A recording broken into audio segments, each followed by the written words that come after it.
I hope I've made it a little bit simpler for you to understand exactly what went down, because the use of the props was to help me explain to you the scenario that we're in, given additional circumstances that we now have to take under consideration if we're looking at this 3-year period from 2024 to 2027, when we actually have to start paying into it. Now, if for whatever reason things don't pan out, then you can be guaranteed that we are going to be paying the most amount by accessing the Peaks facility, especially when we have to add on a 75 million guilder loan for buying generators for our electricity company. And when I review all of this, there's a better use of our money rather than being rushed into this agreement that, even though it took them a year to bring it back to us so that we could make a decision on it, it still feels too rushed a decision without all of the facts. And when I think about the money, or the use of the money that could go to housing issues we're always talking about, road issues we're always talking about, SZV, health issues, medical coverage issues that we're always talking about. This is why I'm a little bit frustrated with the process and the fact that the parliament was rushed in making a decision that was, in my opinion, the wrong one to make in the short term. We're not supposed to be paying out until 2027. What's important to know is that policyholders were paid since 2018, when the Ennia group of companies went under regulation or supervision. And that's the important part to know. What came under threat was the fact that coming around 2027, there would be no funds to continue paying those pension holders. And this is why this agreement was made. At no point am I saying I don't feel like there should be a solution for the policyholders who paid in their hard-earned money into a reputable, reliable company like Ennia. At no point am I saying that. What I'm saying is the decision, the agreement, the offer that's on the table now was not a good enough one. It was a rushed decision. I sometimes wonder if the pressure that was put on the 3 entities, or the 3 stakeholders, specifically Curaçao, Sint Maarten, and Central Bank of Curaçao and Sint Maarten, I sometimes wonder if the pressure that was put on us to ensure that we come up with a solution for the Ennia policyholders was done with the thought that what would happen if 30,000 policyholders couldn't stay here in the islands anymore and all went to the Netherlands. Sometimes I really wonder if that's part of the reason that this was rushed, or there was so much pressure to make a decision in order to maintain these low interest rates. Now, one of the important aspects of this whole bailout is what's going to be what's the future? What does the future of Ennia look like?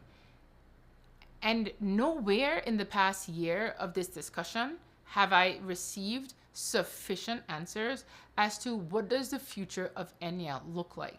Ennia has always been known to be a reputable company, or a reputable pension insurer, and no one's talking about the fact that this company still has a future. I didn't hear any. I just heard a rush to sign an agreement so that we can keep low interest, but no one's talking about this company. Why would you bail out a company? You bail out a company to ensure that it can survive in the future, that it can continue as a going concern. And no one is talking about that. And when I questioned it, I did not receive a good enough answer. Well, actually, I didn't receive an answer at all, because we're bailing out this company because it has to continue operating in the future. But what you need to see happen from all parties involved, from Central Bank of Curaçao and Sint Maarten, from the Sint Maarten government, from the Curaçao government, is that we all still believe in the future of this pension provider, of this life insurance provider, of this health insurance provider.